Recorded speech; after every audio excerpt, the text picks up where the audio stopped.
Hey everybody, I'm the Bird's Kiss. And I'm the Cup of Fun. What are we making this week, Andreas? Some recipes are judged by withstanding this test of time. Others by the newest techniques and finest ingredients. And some recipes, they're judged by how fun they are to say. Today we're making one of those recipes. Pina Colada Panna Cotta. Pina Colada Panna Cotta. Let's do it. This recipe is really quick and really easy. It's not so quick, but it's really easy. And it starts off like all good things do with coconut milk. Ooh, that good coconut milk. Look at that. Traditionally, panna cotta is made out of milk, not coconut milk. But by doing this, it adds a nice flavor, the coconut that we need for our pina colada-ness. And hey, vegetarians and vegans can have coconuts. There is that whole pesky thing about coconut allergies, but whatever. Lactose intolerance. Breaks even. Next thing we're doing is just sugar. Woo. Good old sugar. And my favorite, Mr. Illy Vanilla. And our thickening agent of choice. For the first video ever on our channel, it's not going to be vegan. We're using gelatin. Of course, there are gelatin alternatives, correct?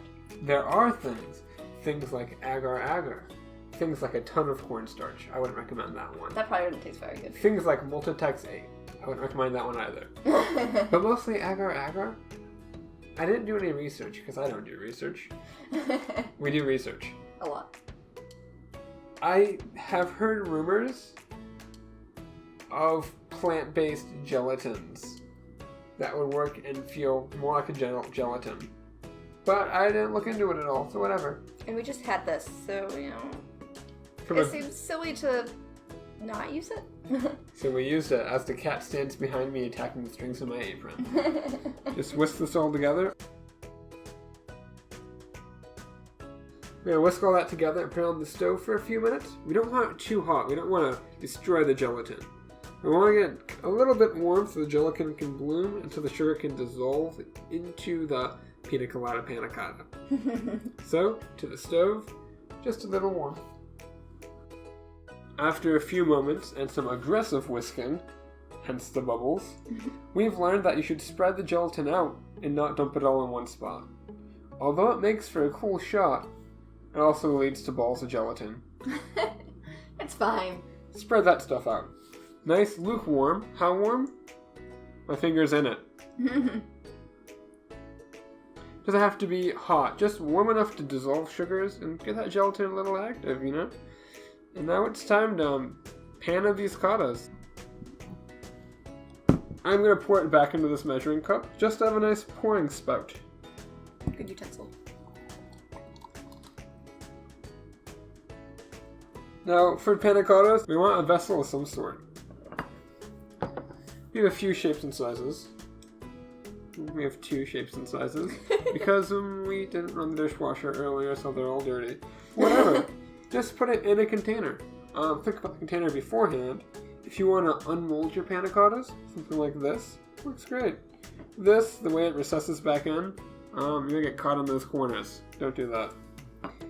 I've seen people on the internet spray them before they add the stuff so they come out. But if you're using a relatively smooth glass like this, it should be fine, right? Yeah. Should be fine. We'll see how that goes.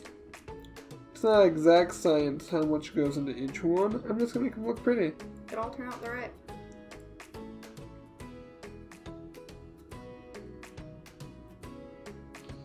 This is the moment where I realize I probably should have had more containers. Panna cottas. Then we're going to let them cool down a bit, and then we're going to cover them and put them in the fridge. If you covered them now, it would make steam, it would condensate, and then we would have a mess. There'd be water on top. You don't want that. Be sad time. Sad time. So we're going to let it cool at room temperature, put it in the fridge for 4 hours, or overnight. So it's not necessarily a quick recipe, but that was 4 ingredients. It's easy. Easy. And now you have 4 hours to walk the dog, do the dishes, plan your next video, whatever you do. we are going to use that time to make our topping, to make our Pina Colada Panna Cotta. Actually, Pina Colada instead of just coconut milk. So we're going to do that.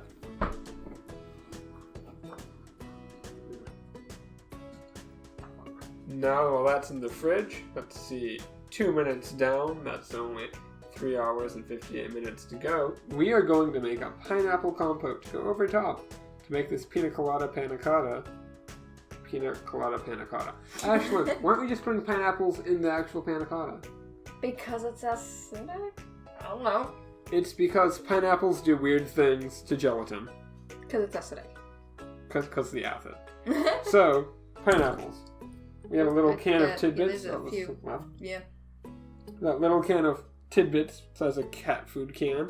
I'm sure we'll get the actual measurement for you. 1 straight apple. To that we're going to add brown sugar because it's tasty. We are going to add water because then it's just not sugar and pineapples. And if you want to get a little spicy, and of course we want to get a little spicy, we have some more water. Just kidding, it's rum. Coconut rum, to be exact. You don't have to add rum. And if you didn't have an electric stove like we do, I would say put it on, set it on fire. It's a good time. It's pretty cool. We have an electric stove, so we're not setting it on fire. We're just going to mix this all together, and we're going to put it on the stove to kind of simmer down, reduce, get all thick and syrupy.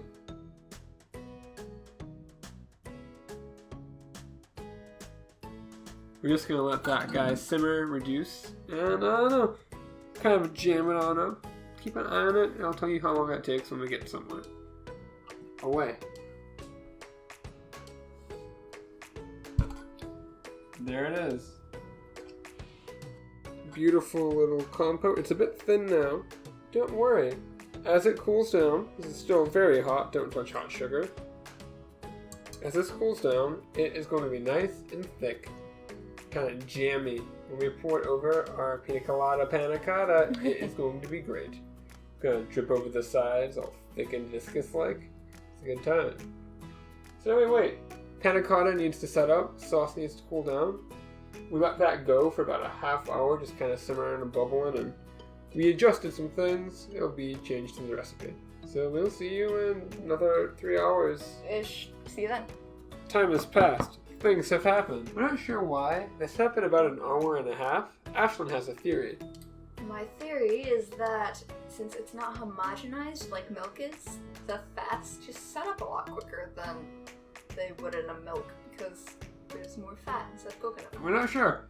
But it happened, they're nice, they're done, they feel like panna cotta. Now you could just take this and our beautiful glazy topping stuff, put a nice spoonful of that on top, It looks tasty. and just kind of dig into it like that. Just, panna cotta. That was a very unenthusiastic, panna cotta. Or if you want to get fancy, and you know we want to get fancy, you can take your guy here, kind of just run a knife along the edge. And now hopefully, if things all work the way they should, let's just come on out. No. So it's not coming out because of suction. If you kind of look at the side here, you can see, can you see? No, our camera's horrible. There's air. You just need to like peel the sides back a little bit. Let some air get down in there. It'll help loosen her up. So if this happens, it's not coming out, you cry. Game over, start over. What you do is you just kind of heat it up a little bit, and it'll release the gelatin, and it'll just kind of pop out. So we're going to heat it up a little bit. We didn't heat it up, we just kind of ran the knife under the bottom, and there's our beautiful panna cotta. Just bloop. Beautiful boy. What do you want to name our beautiful boy here? Coco. Coco Cotta. The Pina Colada Panna Cotta. Take over our gooey goodness. Just drip it on top. Let it drip down the sides. And there's the Pina Colada Panna Cotta. Let's go, Adam. You want to eat it? You want to put this in your mouth, Ashlyn? Yeah, you do. Let's eat the Pina Colada Panna Cotta. Pina Colada Panna Cotta. Still just as fun to say. You ready to eat this, Ashlyn? Yeah. Give it a taste. Should we do this in front of the camera? Should I get really close and just break a piece? Or can you figure it out? I mean, I just broke a piece off. Ah! What are you doing? I'm taking it away. Try to get a piece of pineapple in here, I think. You try to go pineapple? I am going to avoid the pineapple because I actually don't like pineapple. You just did because it sounded fun. Only motivation was it was fun to say the words Pina Colada Panna Cotta. Let's eat this. Dink. Yeah. It's pretty tasty. Yeah. That's better than I thought. I'm gonna eat another bite. No, Yeah, I'm gonna stop. another bite. I'm gonna stop Just eating one it. more We're bite. gonna stop eating it. No, Fine, we're just one recording. more We're bite. recording, Ashlyn. Ashlyn and I ate like a whole thing of dongo during the dongo video. We should not eat so much during the recording. There what it was, though. Pina Colada Panna Cotta. Fun, easy dessert, gluten-free. Only one of the big 8 allergens is coconut. Coconut was just added as a tree nut, but still, yeah. But of course, you can always use like some of the traditional milk or cashew or almond or whatever you're not allergic to. Yeah. Anyways, guys, that was a thing. Are there other things you want us to make, recreate, replicate, things you miss, or things you just want to see? Let us know and we'll do our best to make them edible for you. Down below, I have my Twitter Mhm. and the email. Keep for, talking. Yeah, he's distracting me. Keep going. Down below, I have my Twitter and email, and of course, you can always use the comment section, like the traditional YouTube person.